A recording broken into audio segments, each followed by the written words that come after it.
feel like the most liberating day of my career was when I realized, oh my gosh, I don't need to tell people what to do. Like my job is to make sure they know all the options that they have and help them figure out what the best thing for them to do is. And I was like, oh, like my problems are over. Hi guys, and welcome to the House Call Vet Cafe podcast. I'm Dr. Eve Harrison. I'm a full-time integrative concierge house call veterinarian in Los Angeles, and I help other vets to build their unique mobile practices on their terms. This podcast is for and by house call and mobile veterinarians, so it is meant to give our community a platform to connect, to share our stories, to lift each other up, and to support each other. Most of us work solo as lone wolves, right? So for me, it's been really powerful to be able to physically hear the voices of my colleagues from all over the world and to get a chance to feel that we truly are part of a community of very real other human beings who get it. While you may be alone in that little bubble of your own vehicle when you're on the road seeing patients, I welcome you to join our community by tuning into our own podcast when you're on your way to your next house call. Whether you're a super experienced house call vet with 30 years of experience, you're a brand new prospective house call vet just looking to get started, or you're house call curious, there will be something for you in this podcast. Each episode, you will hear interviews from other mobile veterinarians just like yourself who are doing unique and innovative things, vets who are sharing their stories, their struggles and challenges, and you can also look forward to hearing valuable information and perspectives from specialists and experts outside of our micro niche. And finally, if becoming a house call veterinarian is something that you've been thinking about exploring, or you're looking for some extra support getting your own mobile practice to feel more profitable and sustainable for you, check out the information in the show notes about my course and our above and beyond supportive private community for members only, plus our monthly group coaching sessions within the House Call Vet Academy. You can also check out my free public Facebook group, which is also called the House Call Vet Cafe, the same name as this podcast, and which is a warm and cozy community for mobile vets to support each other in professional and personal development, in creative entrepreneurship, and in friendship. So thank you guys for spending time with me today. Let's dive into the episode. Hi, everyone. Today we have Dr. Amanda Doran here with us. She is one of my favorite people for a variety of reasons. She does her work as an artist, as an author, as a speaker, gardener. She's a kitchen magician. She is also a practicing in-home euthanasia veterinarian.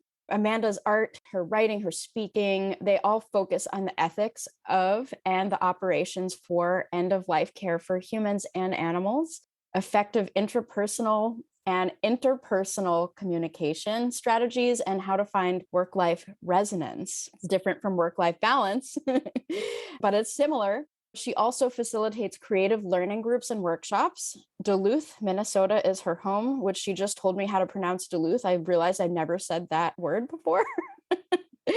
So she lives in Duluth, Minnesota, where she resides with her partner, her 2 dogs, and many, many house plants. She also slings tarot cards for fun and secretly wishes that the neighborhood kids would think that she's a witch, the good kind, they hope. So thank you so much for being with me, Amanda. You're one of the coolest people ever. I think I said that. Thank you so much for being here. Welcome to the show. How are you doing today? Thank you. I'm so glad to be here. That's so nice of you to say. And sorry for that very long run-on sentence. I need to work on that, but appreciate your bio.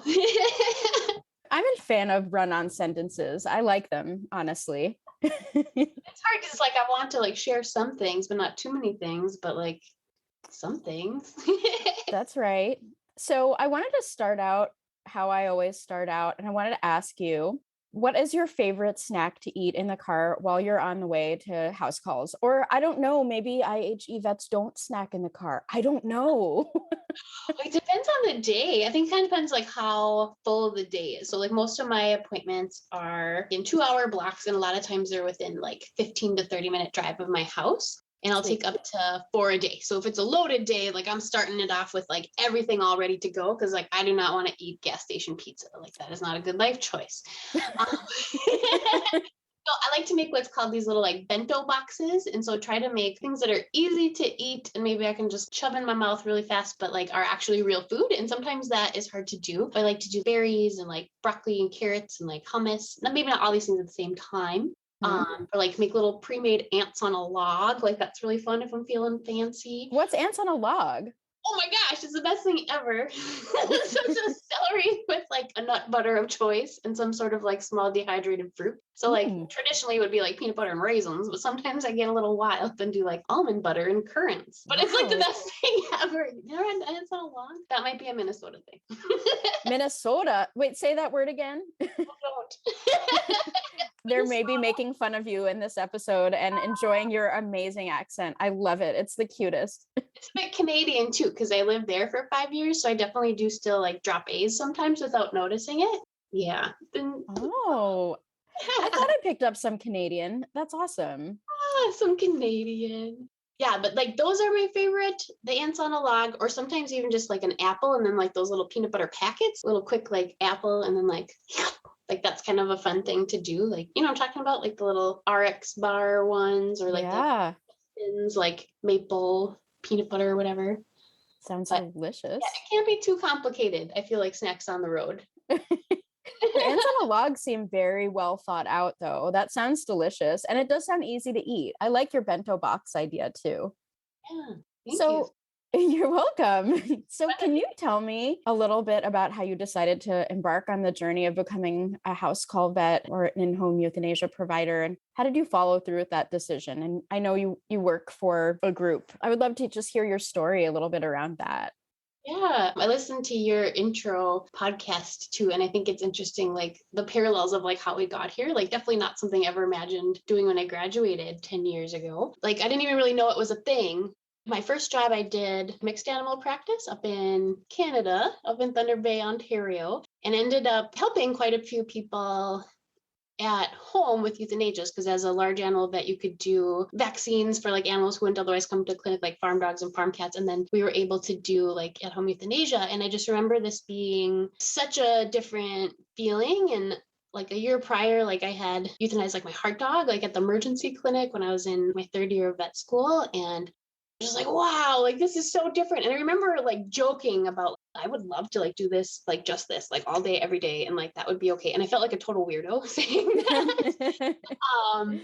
Yeah, I don't know. I think over time, like I was kind of like drawn more and more to like those end of life appointments because they were so different. And I also kind of felt like I didn't have to tell people what to do. Like they already knew like what they were going to do. It was kind of just a matter of opening up like a portal for them, essentially, like to be able to do it. So I was in Canada for about 5 years and then came back to the States and did small animal practice for a couple of years and I was able to do end of life care stuff a little bit, but I found myself like really wanting more. And at that point, I got really into the IHPC, the hospice and palliative care, and got a hospice and palliative care certification and started doing kind of my own hospice visits in the clinic and like made a special code. And I just found myself like wanting to do more of that and like less of all the other things. And so I kind of got this wild hair and like I never imagined that I would ever have a business at all. I think the story that I told myself like in undergrad and vet school is like, I don't want to own a practice. Like those people are miserable. Right. I told myself the same story. I swear I did. Yeah. But I think it was so amazing. Like once I took like one step forward and like opened myself up to that idea, and it was like the universe took like 10 steps towards me. It was amazing. Like I went to a conference and met all these people and I came back and was like, I'm going to start my own business. I'm going to move to Duluth. I was living like 2 hours away in Grand Rapids, Minnesota, not to be confused with Grand Rapids, Michigan. Thank you for that clarification. Like fun fact.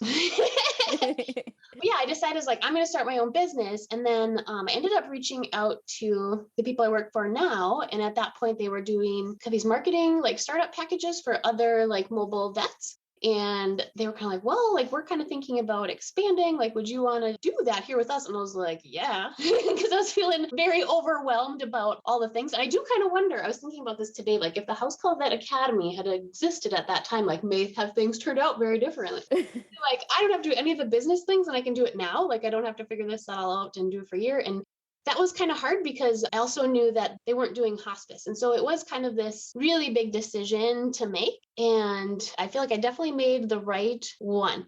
I could not imagine so that was about 3 years ago is when I kind of like reached out to them. And so it's been about 2.5 years since I started, and we do still do quality of life consultations. So I do feel like I really am able to use that hospice and palliative care certification, even though I don't technically do hospice care. And yeah, just it felt really rewarding to be able to kind of open up this opportunity like in the place where I live. So a super non-traditional path to get here. The company I work for has been around for like 10 years, and we have 15 vets down in like Minneapolis and St. Paul is like the big city. And then I'm 2.5 hours north up in Duluth, and there's about, I don't know, maybe I think it's like 150 to 200,000 people like in our service area. And it's just me here. And so I've been able to kind of make my own schedule here, and was an independent contractor for a while. And then for the first 2 years, I worked 1 to 2 days down in the big city because I was like, I'm done with practice. Like, I don't want to do this anymore. I would rather drive 5 hours round trip and go work down there. And that was really awesome, kind of learning like, how does the company work? And like, how do I translate this into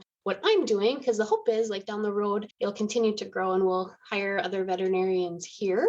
So that's been really interesting and really different. And when I talk to other people, it's like, oh, I made my own job and nobody else does exactly what I do. Like sometimes it feels weird. And I think sometimes there is this impression like from clients of like, oh, are you actually a veterinarian? And like, like, oh, are you practicing? And it's like, well, this is still practice. And it is. And it's also like, it's all the things that I really like about it. Like when I was a kid and I want to be a veterinarian, like, I don't know about you, but like having a little doctor kid, I was like, I want to play with the stethoscope and like needles and syringes.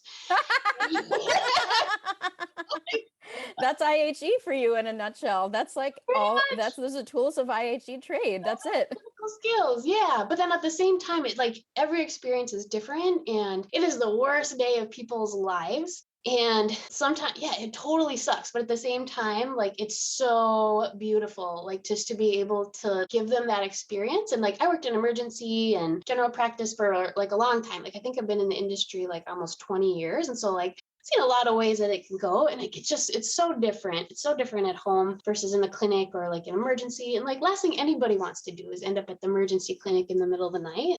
I don't know. Sometimes I'm just like, holy moly, I'm living the dream. And yeah, all rainbows and butterflies, like it's really hard. Yeah, that's how I got here. That's a great story. I relate to so much of that. And I agree, like what resonated for me, speaking of work-life resonance, I guess this is work-life resonance, how you said it just can be such a beautiful experience and how you're opening up a portal for people. And I love that you got your IAAHPC certification and leaned into that and nourished yourself in the ways that felt authentic and natural for you. And how you said, I loved how you said, I opened one door and however many doors you said opened up for you. I so relate to it's such an interesting thing when you're like living your life in alignment and taking the first steps to live your true life, your best self, as they say. And, you know, the thing that you're just meant to do this thing. Once you start on that path, those doors just open, the path appears. They also say once you start walking, the path appears. And, you know, that's only if you're on the right path. And it sounds like you really found that. And there's just so much about you that, you know, from our friendship and our connection, I know that this sort of like depth of reality and this sort of not black and white, this sort of gray area. There's so much beauty in it. And I love how you always sort of embrace that and help to make other people's lives better because of it. And so I'm curious to hear a little bit more about your certification in palliative care. Yeah. What has that meant for your patients and for your career? I'm just really curious to hear how that might have helped or what it brings to the table.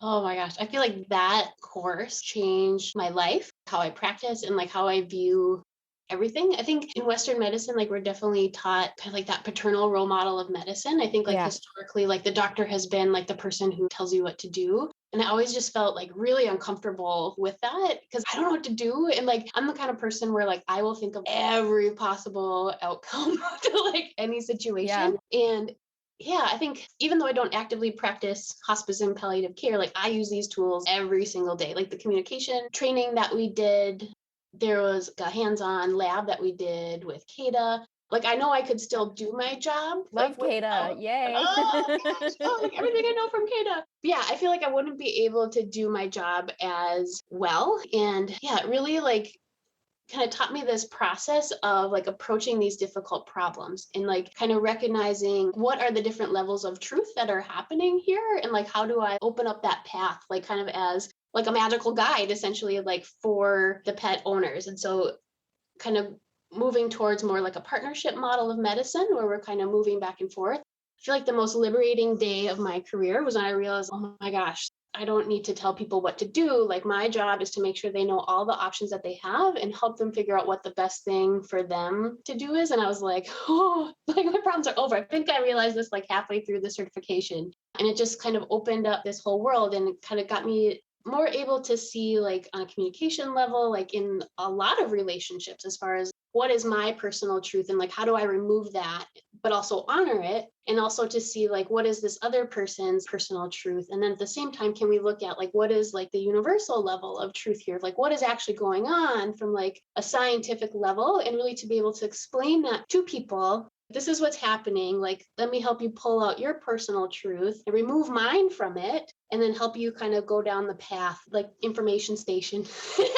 That's so beautiful. That's so beautiful. Like holding that duality of multiple truths at one time and honoring your truth and their truth. And that sort of pressure of, I always kind of call it like the vet gods. Like I've always felt it as like the vet gods looking down on me, looking over my shoulder. Are you doing the right thing? Are you telling the client what they need to do? And, you know, it's like, I've always fought that in myself, that I have my truth, they have their truth. They're both true. And both deserve our, you know, validation for our experience in this moment. And I think the way you describe that is just so beautiful, that it's not about the vet gods. We're all our own personal wizards, as you say, and our wizardry can coexist. And, you know, it's just a beautiful way of weaving in truth and, you know, the greater understanding of reality and universe. I love how you take it to this sort of metaphysical level. And I mean, what could be more metaphysical than end of life, right? Yeah, it's been an awakening for sure. And I feel like, especially since like now doing just what I do, like there's no such thing as like routine, like every situation is different. And I think that's kind of what life is about too, is like kind of letting go of our ideas of the way that things should be, like while at the same time, like taking care of ourselves and saying like, okay, here's where I begin and I end. And this is like what I need, while also like not taking power away from others, and like recognizing like the moments when we give our power away, and that we are doing magic all the time, like even if we don't really realize it. So I feel like in a lot of ways that's been a big metaphor for me, and kind of reminding me like this is why I do this work. That really helps me like keep going and like do it in a way that's sustainable, because I think for a long time I felt like this great amount of dis-ease like with my work, because I felt like, I think this is something that you talked about in yours too, of my beliefs and my values didn't line up with what I was doing. And I think that kind of is what this idea of work-life resonance is, you know, we think of music and like we are an instrument and we've got a song to sing, and like if there's something wrong with your flute, you're going to hear it and it's going to sound awful. Right. And like, we need to get that fixed, you know? So I think if you do feel like this sense of dis-ease or like discomfort in your life, that's telling you like you're out of resonance. If you like you're working in a place where like you feel like, oh, there's something just not quite right, it's because you're not in resonance, like you're not at that same level. And I think that's kind of what life is like, you know, and sometimes it feels like maybe we're on a detour or we're not on the right path. I think we're always on the right path. Just sometimes like we start off with the little recorder and we got to work up to the fancy like piccolo. You're meeting me at my level, girl. I played flute this. as a young person as well. So I feel like. Did you? I did, just for a couple of years though. I didn't want to. Oh, no. Like, there was a flute in the family. And so that is what I played, and I've healed from it. But I ended up playing percussion later. But I was very much like, I had resentment. Oh, you had flute resentment. I had flute resentment. Like if I could go back in time, I definitely would have practiced, because it's a very beautiful instrument. But I think I was really self-conscious and I felt like really nerdy. And my friends were playing the trumpet and I really wanted to do that, but I didn't. So that's a story for another time. But yeah, I did once play flute in middle school for a couple of years, and then I was asked not to come if I wouldn't practice. Oh. You are absolutely adorable. I'm like, I love you even more knowing that you're a flute sister. I know it wasn't your instrument. It didn't resonate with you. It didn't feel right. Got it. But still, you have a little bit of flute DNA in there. I know it. And I'm not opposed to going back and doing it. So maybe someday I'll pick one up again. Fantastic. So I'm always up for a little flute and music detour. And so coming back a little bit to the IHE experience, you're an experienced IHE provider, you have additional certifications and everything, and this is your primary way of practicing now, and it's very aligned for you and resonant, all of that stuff. And so I'd love to know if you wouldn't mind sharing with our people some of your favorite pre-med protocols. Have you found any that have been particularly helpful, particularly troublesome? How do you avoid those sort of moments where the pre-med stings? And that can be very upsetting to a caregiver in the last moments of the animal's life. And some people have true, honest to God trauma from that. How do you work with that? How do you avoid that with either your med choices, your wording, your language, your general amazing and calming presence? How do you do it? Yeah, I think this is one of like the hardest things of all time. And like everybody asks about it. And I wish I had a straightforward answer. I feel like this is definitely one of the things where like if there was a right way to do it, everybody would do the same thing. And it's also something that's evolved a lot over the last 10 years. I remember when I first started, like I would just give everybody sub-Q like Torban Ace because nobody else that I worked with did it. And like that's what I knew how to do. These days and for the last couple of years, like I'm a big fan of just like anesthetizing everybody. So like everybody gets the dissociative. Just in case you need to move to something like an intra-organ technique, I don't get the vein on every try. Like some animals have like really awful veins. Yeah. And I want to give myself every advantage and make it as peaceful as possible. So in the beginning, I used to use Telazol, and I had a bit of a love-hate relationship with it, and I've really gotten away from it. I know some people are able to add things and reduce the sting. Some people don't have a problem with it, but I have had a couple out of hundreds, but like that's enough that have had those really bad reactions where it's usually a cat and they scream. One of the first times I used it for a pre-med for a dog, it was still in practice. And I think I wimped out and didn't give him enough. And he got super dysphoric and it was like this little pug and he started like running around the room and like pooping everywhere. And it was the worst thing ever. We had to give him more drugs. And so like those are the things we definitely want to avoid, especially if you're at home and there's nobody with you. I tend to go on the heavy side of the dose, but also like everybody's a little bit different. So these days, like for all dogs, like pretty much like everybody gets a sub-Q injection of a combination of ketamine, torb, xylazine, and ACE. So for a 10-pound dog, I would do, it's like 0.1 per 10 pounds. So yeah, 10-pound dog would get like 0.35 mils. And then so ACE is half of that.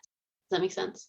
100-pound dog would be 1 mil of each ketamine, torb, and xylazine, and then like a half a mil of ACE. Versus like a 10-pound dog would be like 0.1, 0.1, 0.1, 0.05.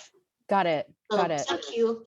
If it's a huge dog and it's a huge amount, like I'll split it up in a couple spots. But like what I say to people is, so this first medicine that we're going to give is essentially the same thing they would get if we were going to do surgery today. To them, it's going to feel like a vaccine would. And I use a teeny tiny, like I use like a 25 gauge needle. It's a baby kitten vaccine needle.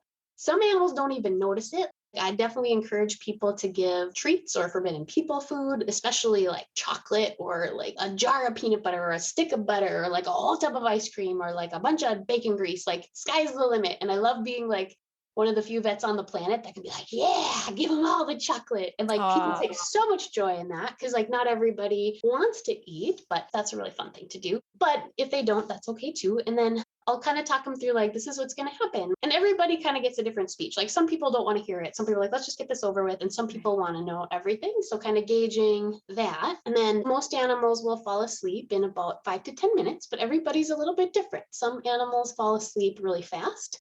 Sometimes we need to give them a little bit more medicine to help them find that deep, deep, comfortable sleep. And I really try to keep like positive language because they say people aren't going to remember what you say or what you do. They're going to remember how you feel. Yeah, Maya Angelou.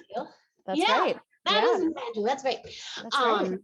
Yeah. And so I try to use the smallest volume, the smallest needle, like go sub-Q when I can, try to distract them. I try to avoid poking them more than once with the sedation. And then sometimes I'll step out of the room, especially now with COVID, like give them a chance, give them kisses and have their masks off and just go like work on logging the drugs or something and then come back. For kitties, I used to use Telazol and Torban Ace kind of mixed together, and I don't like that one bit. For kitties now, a lot of times we'll do Ace and Torb and then kind of top them off with some Alfaxolone to help them get to that deep, comfy sleep. But yeah, I wish there was a formula, like a chart. I think a lot of it is like trial and error and kind of figuring out like what you feel most comfortable with. The other thing is like I use butterfly catheters to do final injection administration. There's some people still do catheters, like taped in ones. And so that makes it a little different, like what options you have too. I don't have somebody with, and so I think that might be really hard. But yeah, it's if there was a right way to do it, everyone would do the same thing. And I think the most important thing is that animals as comfortable as they can possibly be, and really reassuring that to the owner. And so, yeah, sometimes they do cry out, and I usually like have a little bit of self-depreciating humor to kind of help diffuse the situation. Be like, well, I would probably have something to say too if some weird lady came over and gave me a bite in the butt. I was just trying to snuggle with my mom and have snacks. Or something like that, just to kind of like diffuse the situation a little bit. And like, yeah, especially like if an animal's really sensitive or painful, like they might react. Or if it's an animal that would normally react, like they're probably going to. And then also just kind of reassuring, like from their perspective, like that's the worst part. Like now some awesome pain medicine is going to start to work. They're going to feel really, really good and start to get really relaxed. And by the time we get to do the second medicine, they're going to be having these wonderful doggy dreams. And yeah, just really like almost trying to like narrate the experience to kind of help create like the imagery that the client is going to remember. Beautiful. Sedation nutshell. Yeah, it's a good nutshell. Thank you for sharing so generously your protocols and your thoughts on that. Yeah. And I think you're absolutely right. I think it's one of the most common questions that I see and that people come to me with. What sedation protocol? How do you avoid that sting? And you're absolutely right. If there were one way that worked, we would all be doing it. And every animal is different. Every caregiver is different in their expectations. And it's just a dance. It's really an individual thing. And what might feel right in one person's hands might not feel so comfortable in another's. You know, it all has to do with your injection technique, what needle you're using, how you've prepared everyone for what's to happen. And so I love your compassion and kindness and clarity of communication and holding space for people. It shines through. So thank you for sharing that, all of those nuggets of wisdom.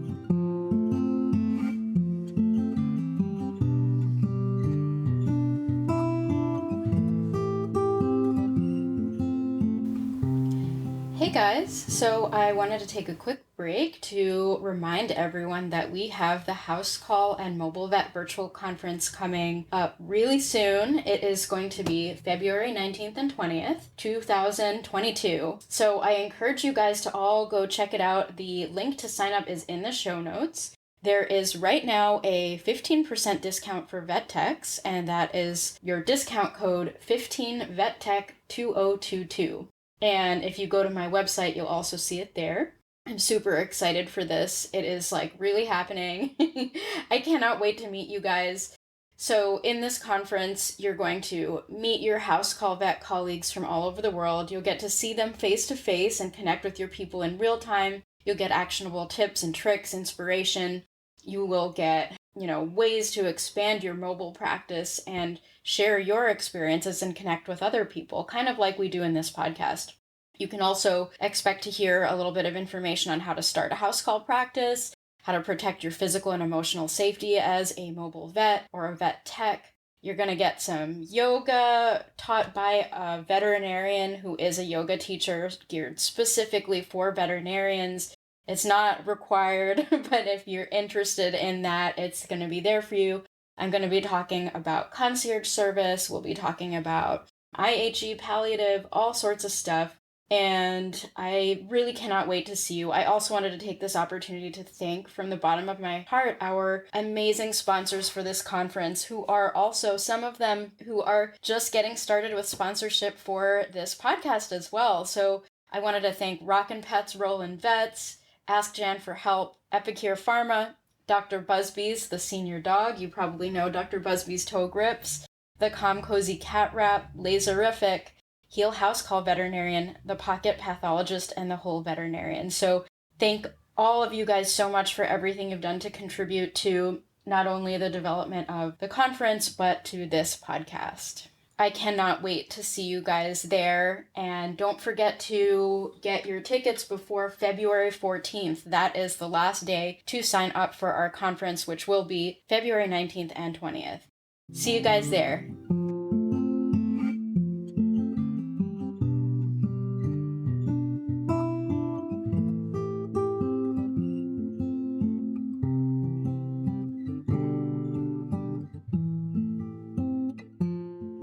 So moving in a slightly different direction, you're doing some really, really awesome stuff outside of being a vet. And I really relate to how you have this sort of vibrant life outside of being a vet. Can you tell me a little about some of your projects that you're working on and what they mean to you?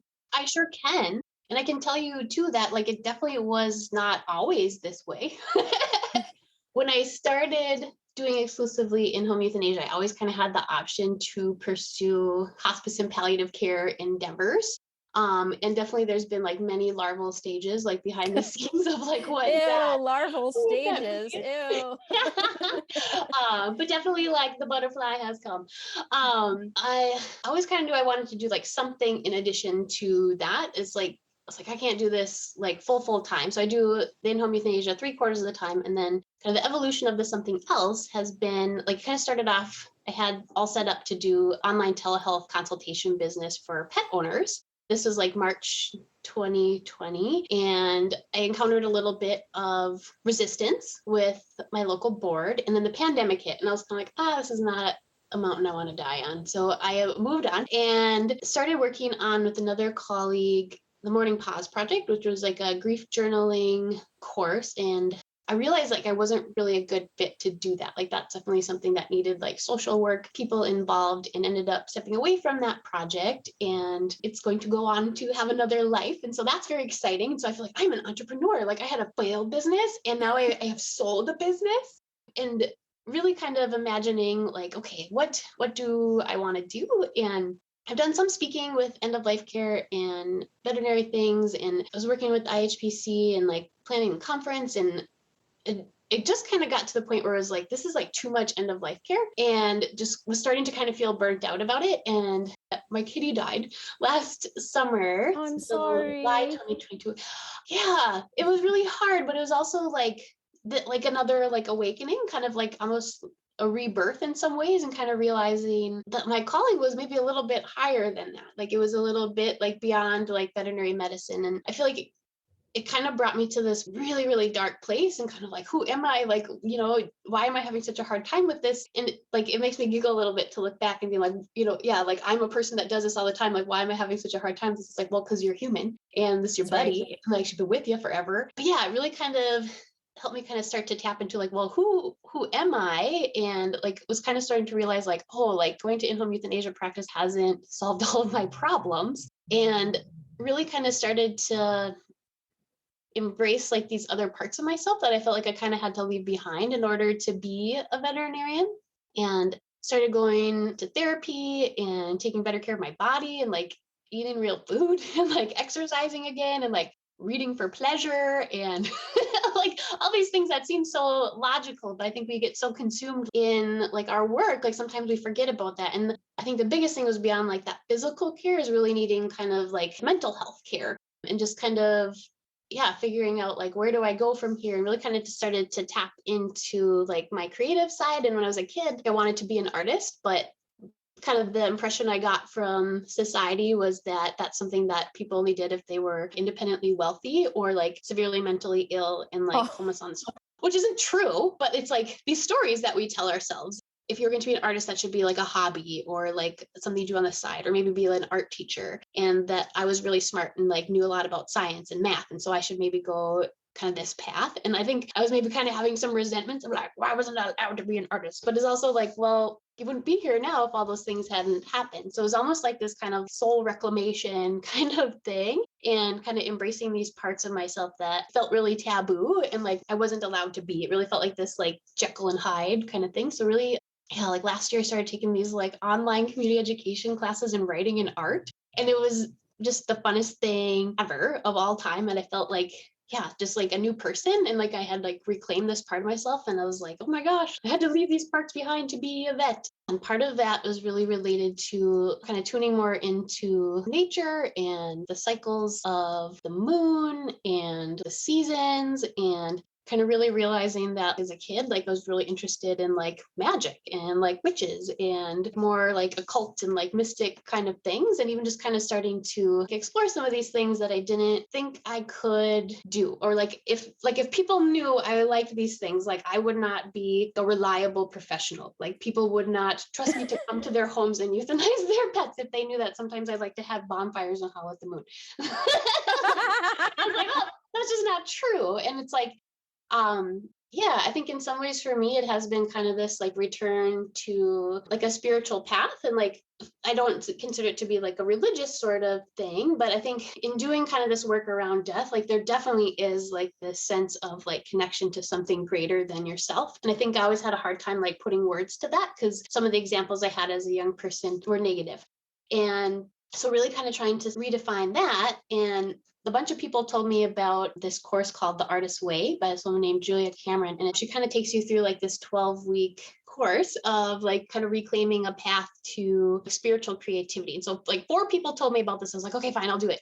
And so I did it this summer and it was pretty much the best thing ever. And it made me realize, okay, like I do want to start a business, but what I would really like to do is open a coffee shop eventually, like an occult bookstore. And that's probably a 5 to 10 year plan. So if I want to start to break that apart, like I'm going to start doing a farmer's market stand this year and make an Etsy store. And I'm like, oh my God, like I didn't know I wanted to do these things, but also it makes me feel alive to like have that passion, like to be able to have that thing to follow. Like I think I always thought that my purpose was like a job or like a place or like a thing, but it's really like this feeling that you follow. And I think that's kind of what that work-life resonance is if you're feeling that kind of feeling of like, like something's not quite right here, is like that's your body and like the universe trying to tell you that there's not like it's like an action potential that's like building inside of you. And when you get to the point where you can't take it anymore, like you will take action. And I feel like in some ways like art has felt like that.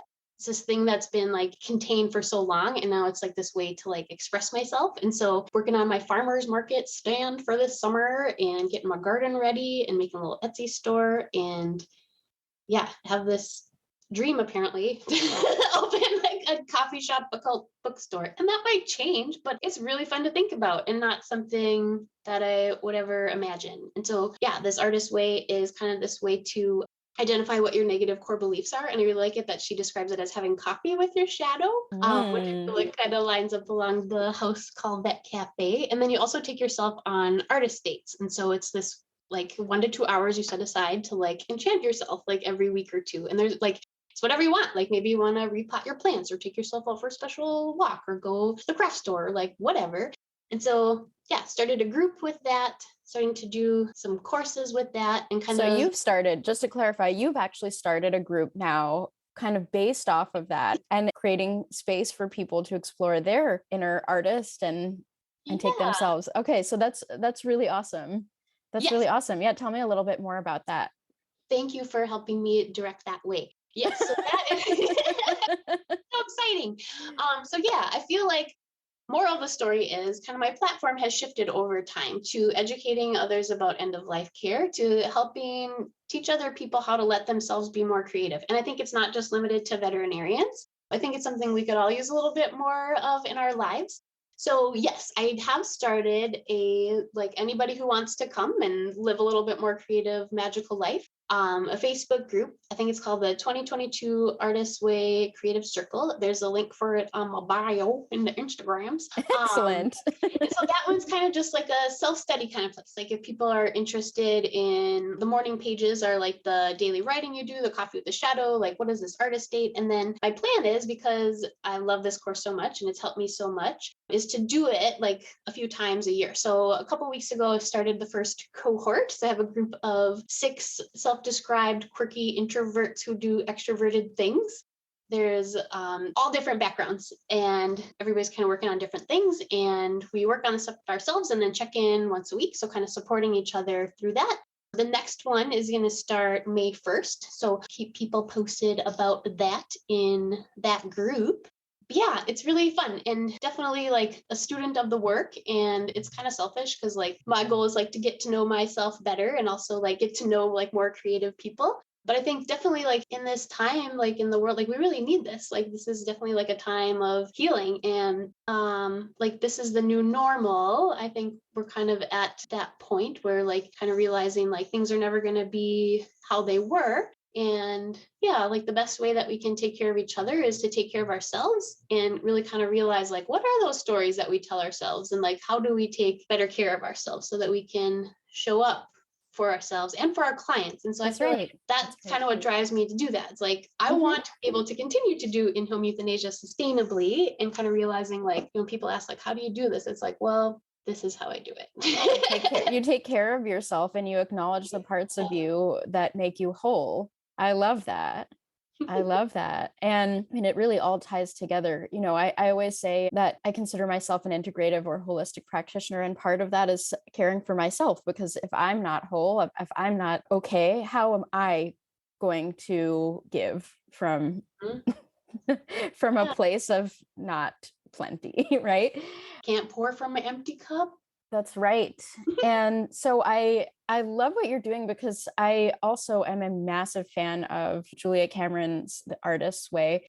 I never took her course, but I read her book before vet school, and I read it as kind of on a similar path that you were on. You can't be a musician. That's not a real thing. And, I struggled with that. And I also had a lot of resentment that I didn't go down that path. So I relate to your kind of inner child artist type of thing that's just now having a chance to shine. And we've talked about this before today, and you kind of reminded me at a time that I was kind of down and weak and confused that you had this really amazing way of explaining that we're so much more than veterinarians. We're not our practices. We can start to think this is our identity. And if that fails, we have a failed business, or we don't enjoy being a veterinarian. Who are we anymore at all? And I love how you explained that. And I think I heard a little bit of that thread in what you just said, that sort of like uncoupling of career from identity and embracing something a little deeper, which might be our artistry. It might be our innate desire to create, or art, music, express ourselves in some way that's been suppressed as a result of our veterinary training. And so I wanted to thank you for reminding me of that at a time when I was confused. And I love that you were able to kind of touch on it here in your story too. And so in general, you're really good at kind of this weaving of spirituality and wizardry and, kind of the big picture into some of the hardships of veterinary medicine and really, all of life. And so another amazing conversation that we had was, again, where you reminded me that I'm a powerful wizard. We touched on that a little bit before. And your way of explaining that just really kind of touched me and helped remind me that sometimes it's like a bit of playfulness, a little creativity, thinking outside the box. That might be that sort of like key, that might be the portal to handling these hard things and sustainability of our work. And being a vet is, by the standards of most people, one of those really hard things. And so I think your unique voice and your twist on things and bringing a little bit of magic and playfulness and creativity and fun, play. It's really play. Humans need play, just like every animal needs play. And I think, that sort of take on things, it's been very helpful for me when we've had conversations together. And I think it's got to be helpful for other vets out there too. And so you touched on this a little bit, but I'm wondering if you might be able to tell me how you apply this kind of thinking to your practice as a veterinarian. Like kind of how do you integrate that? Yeah. One of the things that makes me really think about is Jessica Vogel speak a couple years ago about kind of the hero's journey, and how so often like we try to like be the hero in our work, and sometimes like we actually like turn ourselves into the villain in the eyes of the client.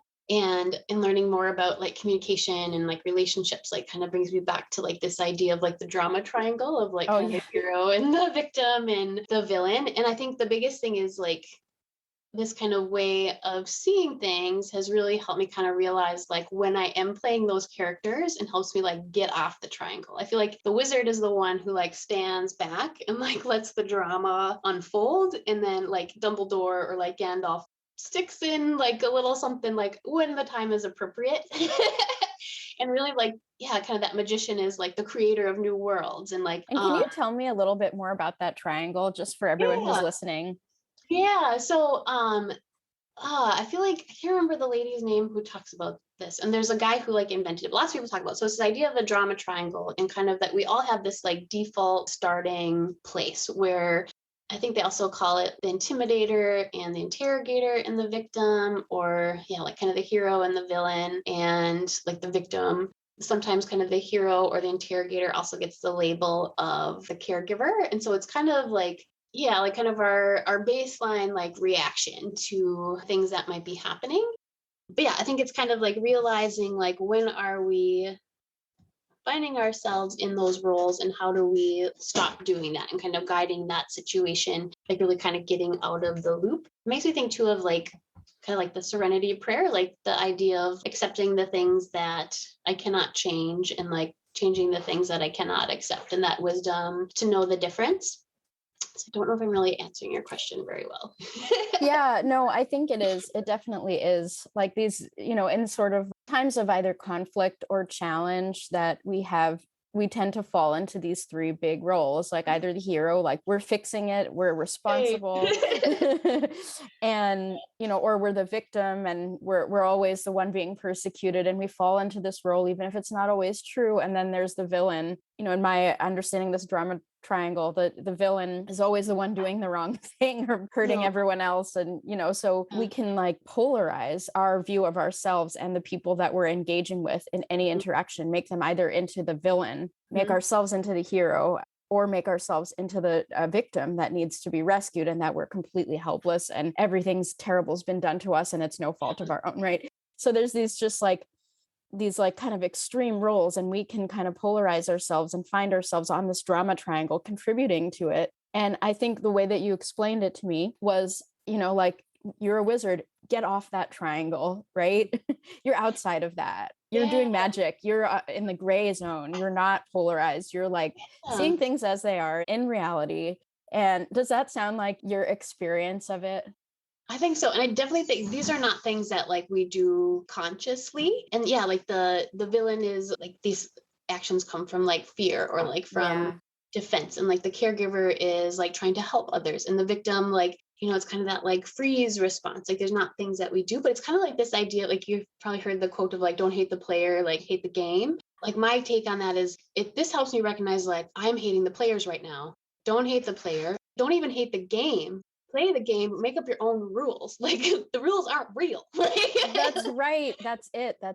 Yeah. So I feel like that, yeah, it's kind of that like, oh, like I'm taking power away from others right now. Like this, or like, by like telling a client like what you need to do, or like I am sacrificing. And that would be the hero taking the hero role. Like I'm here to save you. Sure. Or perhaps even the villain, like, and like the client might perceive you in that way, or like, yeah, like the hero might be like a martyr, like kind of sacrificing themselves, or like in the victim, you might be like this, oh, like, woe is me. And like, yeah, the wizard is able to like take themselves off the triangle and say, here's what I have control over, like my thoughts, my feelings, my emotions. Here's where I begin and I end. And like, this is what is mine to control. And this is what is out there. And I think the wizard kind of realizes, here's where I can be of service. And then here's the boundary. Like people don't know where it is if you don't tell them, to kind of say like, here is where I can show up and pour from my full cup. Mm-hmm. Yeah, I'm still working on that story. I mean, aren't we all? Yeah. I mean, not to be like cliche or anything, but it's all such a path. Like we're all working on our boundaries. We're all working on our personal development. We're all working on empowering others without accidentally taking their power away or without giving our power away. And so we've gotten into some like really cool esoteric stuff here. And I wanted to kind of second to last question go in a little bit of a different direction. There's just so much I want to talk to you about. And I'm getting the sense that we're going to have you back for a second visit because there's just so much to say. But I wanted, just before we kind of close out of things, I wanted to touch on something that's really cool and interesting about you and get a little bit of your take on this and hopefully talk about it more in another podcast in future. But you've mentioned to me that you're neurodiverse. So I'm wondering, can you tell me a little bit about that and what it's meant for you as a veterinarian? And, if there are any tips you've got for anyone else who considers themselves to be neurodiverse, what is it like, or any suggestions, thoughts you have on working with clients who might be neurodiverse? What does that all mean for you? I would just love to kind of have you dump your brain on this subject. Well, I'm very good at that. And I'll tell you why. Yeah, so I feel like I'm still like a student of this idea too, because I think it's very new. And I think, so yeah, like my understanding is that like neurodiversity, like essentially just means that like as humans, like across the population, we have diversity, like normal variation, like in the ways that we think. And I think there are some conditions that have previously been categorized as like diseases or like disorders that maybe are actually like just normal variations on ways of thinking. And so like neurodiversity is a very big umbrella term. And like kind of underneath that are these kind of categories of neurotypical versus a neurodivergent. So like a neurotypical person would be kind of somebody who like learns and socializes, and their attention and their moods are like typical of the average person like in the population. And I think this term just kind of asks us to take a little bit wider lens, like a wider view of what normal is. And so like some of the things that are under this umbrella, like definitely are like chronic diseases, like they do need to be managed like with medications. And there's this entire spectrum of like severity, and there's many diagnoses that fall under this umbrella. So things like ADHD, autism spectrum, dyslexia, other learning abilities, also more serious conditions like epilepsy and Tourette syndrome and bipolar disorder. And so there's all these different things. And essentially like what that means is like there's all these different ways that we think. So this last year at the ripe old age of 35, I got diagnosed with ADHD. And yeah, I've been really learning how to manage that and kind of learn like what that means. I think in a lot of ways, like it's been like a challenging transition to go from like, there's something wrong with me, I'm broken, to like, no, actually my brain works different than a lot of people. And because of how our world is structured and how things work, like sometimes that makes some things really challenging for me. And I might need to do things a little bit differently than how most people do. And there's definitely like a wide range of, like I said, all of these things. And the spectrum is not a line, like it's a like a pie, like a whole circle of things. So definitely different levels that these things can present. And like ADHD people do tend to be very creative and very passionate and have lots of energy, as you can probably hear. Also like be able to hyper focus, but it does give challenges in other areas. So I think time management and like memory and sometimes emotional regulation become difficult. And definitely like with ladies, there's kind of almost, I think they call it like a lost generation of women, because it does present really differently in girls at a young age than it does in boys. And so, yeah, and I think I kind of found this out because once I had like in-home euthanasia kind of all set up and practice all ready to go, I had all this extra time and I was like, I don't even know what I'm doing. Like, what happened today? Like, I'd have the days off and be like, I would just go from like one thing to another, and became more and more challenging. And so kind of learned through seeing my therapist and talking to other people and kind of learning more about it. And so I've been starting to get some coaching and working with kind of a team of people to help manage it. I think the biggest things that have been helpful are kind of learning better to manage my time. I think we were talking earlier about my calendar, and there's like this AM launch sequence, which is from when I get up to like when I start getting ready to work, of all these things that I want to do. And I send myself little reminders because there is kind of this time blindness. And definitely I relate like to that very much so. oh, it's hard. It probably has more time in a day. But yeah, sometimes just get like sucked in. It's like, oh man, like I meant to do this for 4 minutes and it's been 4 hours. And yeah, it's not a big deal if you don't have somewhere to be, but sometimes that can be very challenging if you do. It's never been an issue like with work, but yeah, it's kind of like structuring that time around. It's like, oh man, I really want to do this today, and it's not done. And the other, like another big thing is like memory. So I think with ADHD, like it's not so much that you can't pay attention. It's just like there's so much to pay attention to that it's hard to like filter it all. And so I have lists everywhere and just like, oh, this is something I thought of, or like just in the notes in my phone to be able to like get those things out of my head so I don't forget to do it later, especially if it's something important. And then, yeah, the other thing is really kind of recognizing emotions and like kind of why certain feelings come up, or like why I have different reactions. Like there's this thing called rejection sensitive dysmorphia. And so like I always know like I'm kind of a sensitive person, but it's sometimes like react more than an average or like quote unquote normal person would, or like take things very personally. And like looking back kind of in early practice, I kind of recognize, oh, these symptoms have been present for a long time. And yeah, I think we can mask really well and we can adapt really well. But I think if it does get to a point where it feels like life is hard to manage, especially with some of those emotional, like communication sort of things, like executive function kind of stuff, like it's definitely something to look into, because I think it is probably more common than we realize, especially in ladies, especially in high functioning people. I agree with that. I've met a bunch of veterinarians recently, and a majority Yeah. of them house call veterinarians, which has been really interesting to me, who have mentioned to me, Yeah. hey, I'm neurodiverse or I'm on the spectrum. And like, I don't really know how to identify that, but Yeah. it's really an interesting subject that's sort of come up and come into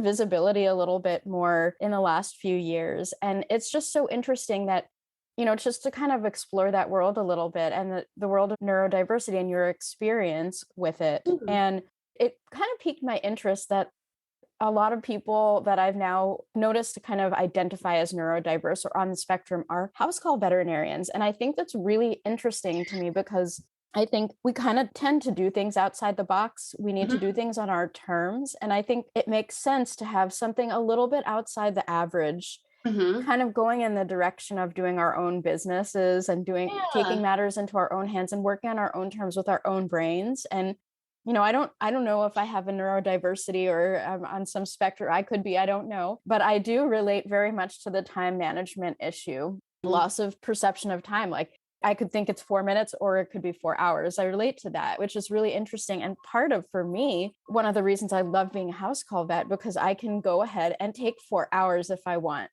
Yeah. I I can think, remove yeah. the clock from my experience, and the Yeah. experience of my clients. Yeah. I think if your brain does work in that different way, like the 8 to 5 is not going to cut it. I feel Yeah. like the purest form of torture for me would be to like work in a cube. Yeah, to be able to create that space where you can have that creative time and really learning like, oh, I'm not broken. There's not something wrong with me. My brain just works differently. Yeah. And because of the way that the world is set up, kind of that universal versus the personal view, like that makes it challenging for me. There's nothing wrong. It's just how it is. And so like, how can I really like hack into like my strengths and delegate my weaknesses? Exactly. I love that. I really love that. And I think that's going to be really helpful for other veterinarians to hear, especially house call veterinarians, that, our brains are very different. There's tremendous neurodiversity and cognitive diversity in humanity and within veterinarians. And therefore, there's space for all of us to do our own things. And yeah, thank you so much for that. And I definitely want to have you back and talk a little bit more about that, because I know it's important. And I know a lot of veterinarians want to hear from you and about that specific subject. And so just in closing, before we do that, for anyone who's watching this on YouTube, I would love if you could show your little calendar scheduler thing, like that is so incredibly rainbow beautiful. Because I did not realize we were gonna put this on YouTube. That's very okay. Yeah, it's beautiful. this is my life. From the mind of Dr. Doran.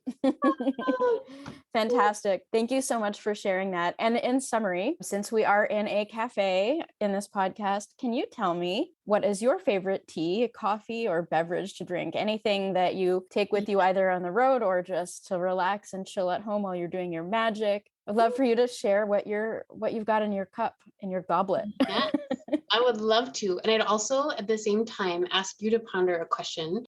And maybe this is something we discuss another time or ask other people too. But I think in light of the House Call Vet Cafe, I want to ask you, if you were a coffee shop, what would it look like?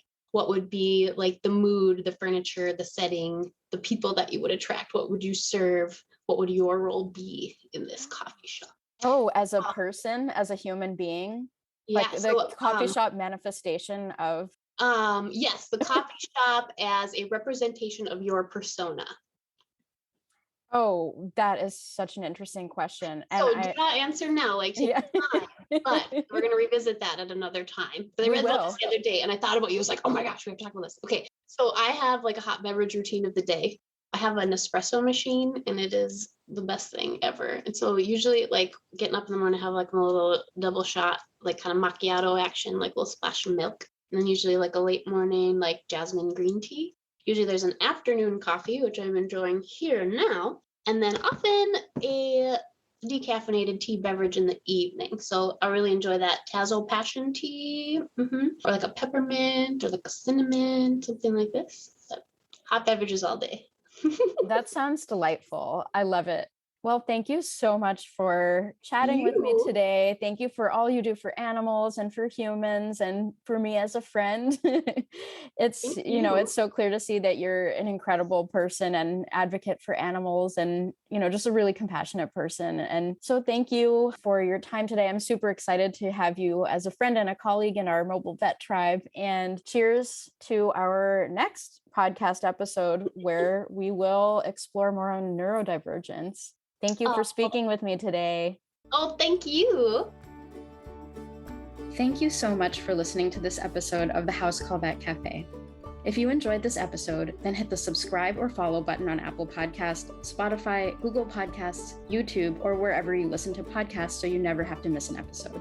This podcast is made specifically for you, so don't be shy if you'd like to reach out and let me know your thoughts on this episode.